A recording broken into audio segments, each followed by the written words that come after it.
I'm Adelaide and welcome back to my channel. If you're new here, I would super duper appreciate it if you'd like to subscribe. It would mean a lot to me. We talk about ADHD, autism, everything in between, vlogs, fun stuff, lifestyle things, makeup, other stuff. Today I actually want to talk about the difference between ADHD and autism, because a lot of people do think they're like sort of the same thing and don't really understand the differences between them. And it is really super important to remember that although someone can have both, they are two very different and distinct neurodevelopmental disorders with their own characteristics and symptoms. Characteristics? Is that the correct word? That's the word we're going to use. Whilst people can be diagnosed with both, such as myself, they are still two very different disorders with their own sets of unique criteria, and they are very different. A lot of people think that they overlap a lot and that, you know, some traits are similar to others, which is not the case. It's a very, very big misconception. So ADHD is primarily characterised as inattentive, hyperactive, impulsive. Somebody with ADHD craves spontaneity. They have an actual lack of dopamine. Their brain just does not produce enough dopamine, so they do things to enhance the dopamine, and they can take part in risky behaviours, so they are like risk takers. That's why they're so impulsive as well. People with ADHD are often time blind, so they don't have any perception of time or a very warped perception of time. We have trouble with our working memory and just memory in general. For example, if you've just met someone new or you're in like an interview or something and they say like, oh, what do you do for fun?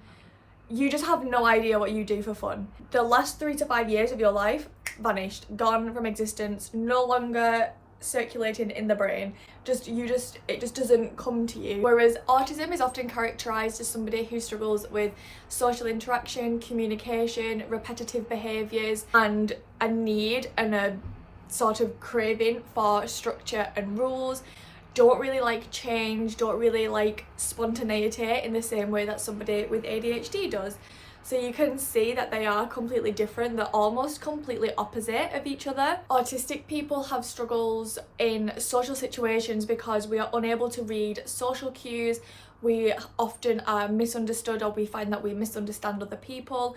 We take things quite literally, and that can cause a lot of issues in social situations when neurotypical people often don't talk literally. They talk in, well, what seems to be riddles, like constantly. So it's difficult for autistic people to navigate conversations in social situations with neurotypical people because of our differences in communication style. Some common characteristics of autism are being detail focused, bottom-up thinking, literal thinking, difficulty picking up social cues, the need for routine and structure, repetitive behaviours, repetitive movements such as stimming and fidgeting and things like that, which can exist with ADHD as well, but that's more fidgeting because we have difficulty keeping still, because we're bored, we need to like keep moving and stuff like that, which is different from fidgeting with autism, which is more of a need for self-regulation. People who are autistic can often seem blunt or rude, and we are very rigid with rules, especially with rules that we know are in place for a particular reason. I find that some autistic people, myself included, although rules are very, very important to me and I do tend to follow the rules, if I don't understand why something is a rule, I do have trouble sticking to the rule, because I personally do not understand the need or the reasoning behind the rule, if that makes sense. So as you can see, with autism and ADHD, the main characteristics are completely different. They're completely opposite, and they just do not go hand in hand, which is why having both is a really big struggle, because my brain and anyone else who has both autism and ADHD, it's like a constant battle for whichever disorder is taking center stage at that time. Personally, I find that my ADHD traits and my tendencies with that are more prominent than my autism is, and it's only since taking ADHD medication and had my ADHD symptoms sort of settle down a little bit with that my autism kind of became more prominent, and I realised how much I was actually struggling in social situations and how much I was struggling sensory wise after I started taking my ADHD medication, because it was the ADHD that was sort of overpowering and masking the autism. And I know that I've spoken to quite a few people who have both autism and ADHD who said the exact same thing when they started taking ADHD medication. So if you're taking ADHD medication and then you're like now thinking, why has my autism got worse? It hasn't. I promise it hasn't. It's just the ADHD, if it tends to calm down a little bit with medication, it just makes it a little bit more noticeable. But it's not to say that it's worse. It's exactly the same as it was before you started taking the medication. It's just the ADHD helped in masking that and masking the sensations and things that you are feeling as opposed to when you're not taking it. And yeah, I hope that that made sense. I feel like it probably didn't. Where the overlap comes in with these disorders is the symptoms that come from the main characteristics. For example, people with ADHD and autistic people tend to have trouble with sleep, and that can be characterised as insomnia. So a lot of people who have insomnia are ADHD autistic people. The reasoning for the insomnia is different though. And this is where I feel a lot of people make the mistake of thinking it's the same. While somebody who has ADHD struggles with sleep and insomnia is more of hyperactive thing, we cannot calm our brains down. It's constantly going all of the time. We always feel like we're on the move, I suppose is how they usually characterize it. And this can make our bodies feel like they have a lot of energy, which ends up making it really difficult to fall asleep because we're full of energy. When someone is autistic, the reasoning for their insomnia is because they have difficulties regulating their bodies and their emotions and things like that. It just makes it a little bit more difficult to actually understand that we're tired and that we need to go to sleep. So the reasoning for the insomnia is different. I'm not completely educated on insomnia and autism as much as I am with insomnia and ADHD. And if you want to go and do some deep dive research for yourself, by all means go and do that. I'm just kind of giving like little bits of information that I do know. Do not take everything I'm saying as gospel, complete fact and true. Obviously do your own research and stuff. I'm just going off of what I know and my experience and trying to just give a little bit of insight into the difference between autism and ADHD. But yeah, the insomnia that comes with autism is different to the insomnia that comes with ADHD, although the insomnia is the symptom, which is why people think that it's the same. But autistic people generally have more sensory issues because of the overwhelm of sensory input and the fact that we can feel and hear and see everything more prominently than neurotypical people do. Our senses are heightened, and somebody with ADHD who has sensory issues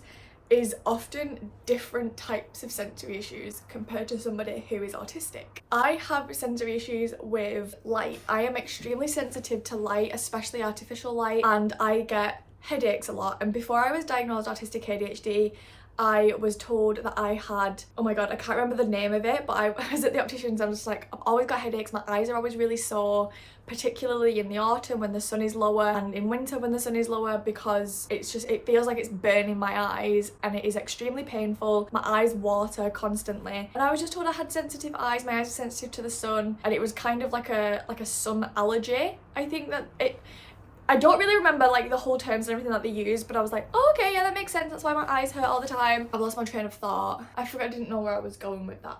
One second. People with ADHD, I think it's around 70% of people with ADHD are sensitive to bright lights, and this is known as photophobia, I think. And it's due to the way that our brain is wired and a lack of like certain chemicals in our brains that cause us to be sensitive to bright lights, whereas somebody who is autistic and is sensitive to light can be sensitive to different lights for different reasons, and it can be an overwhelm, especially if there's lots of different lights. It can be sensitive to artificial light, it can be sensitive to like green lights, blue lights, it can be sensitive to a whole host of different things, and it's because of the sensory input that it gives us as opposed to it just being too bright, if that makes sense. I don't feel like I'm making a lot of sense, but sensory issues are the trait that people think are the same, but the reasoning for the issues is what's different. One of the biggest things that people mistake for autism and ADHD being the same is OCD tendencies. I myself was diagnosed with OCD and EUPD before I was diagnosed with anything else. That's because I have obsessive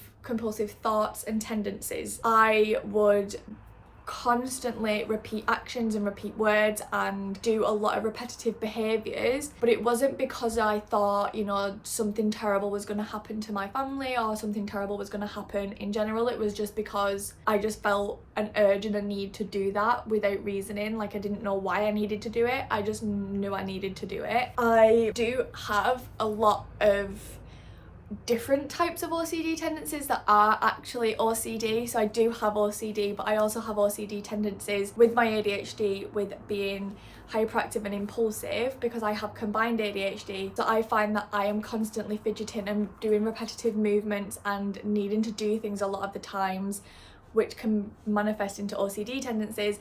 And it's the same with autism, but the reason for autism repetitive behaviours is for self-regulatory behaviours and to kind of relax and restart our sort of system, I guess, in a way. And we have repetitive behaviours by constantly needing to do things in a certain order. Our thoughts can be quite obsessive and we will think the same thing constantly over and over and over again, which is actually different types of stimming. And so the OCD tendencies, again, is the trait that people think is the same, but the reasoning for the trait is different. I really hope that this is making some form of sense, and if I'm wrong in anything, please correct me. I love to be corrected, I love to learn, I love to know if I've got, you know, the wrong kind of information and stuff, but as far as I'm aware, this is kind of what the difference is. I'm saying that, I know I know that that's what the difference is, but I'm just kind of like, I don't know. There are a lot of other kind of coexisting traits that do overlap, such as hyperfocus, being creative, fidgeting, sensory issues, difficulty making friends. And the difficulty making friends, again, is the trait that is the symptom of the trait that is the same, where the reasoning is completely different. So the reason that somebody with ADHD might have trouble making friends and keeping friends is through being impulsive, interrupting people, seeming rude in that way, not really understanding when it's their turn to talk, becoming very, very obsessed with people, or becoming so recluse that you're just not really interested in the people anymore, being known as flaky because you forget to reply to messages, or you're constantly late for things because you don't have any perception of time. And this can make it difficult to maintain friendships and relationships because we then become seen as a nuisance to the other people and they feel like we don't value their friendship, when in fact we do. We just have trouble communicating in a way that is easy and accessible for neurotypical people. So somebody who is autistic can struggle making and maintaining friendships and relationships through our lack of social skills. And I hate saying that because it's not that we don't have social skills, it's just that our social skills are different to a neurotypical person's social skills.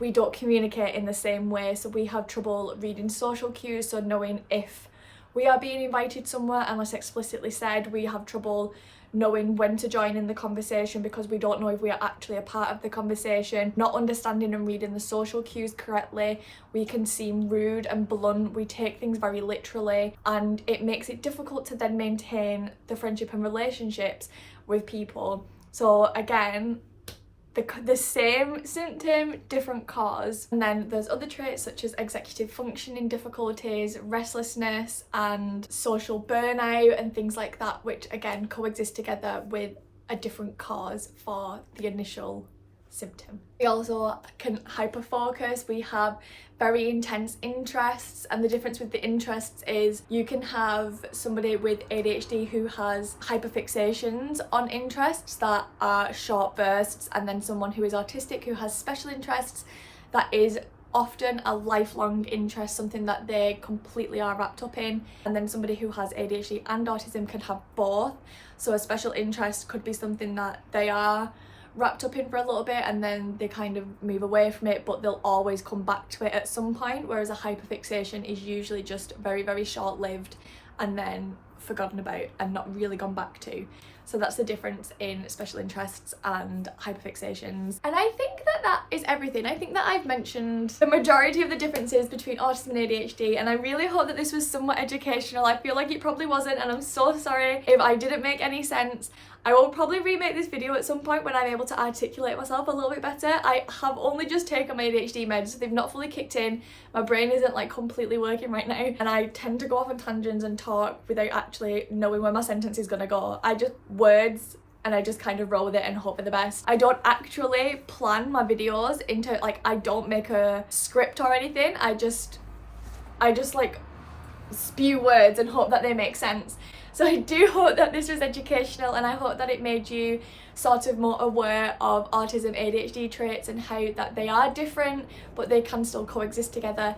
But yeah, that is everything. I'm gonna go. I hope that you enjoyed this, and again, if you're not subscribed, I would super duper appreciate that. If you want to give me a thumbs up, I would love that too, and comment below anything else that you want me to discuss in terms of autism and ADHD, anything that you want to know a little bit more about, even if that is about me or if that is about autism, ADHD in general. But yeah, I hope everyone has a super good day, and I will see you all next time. Bye!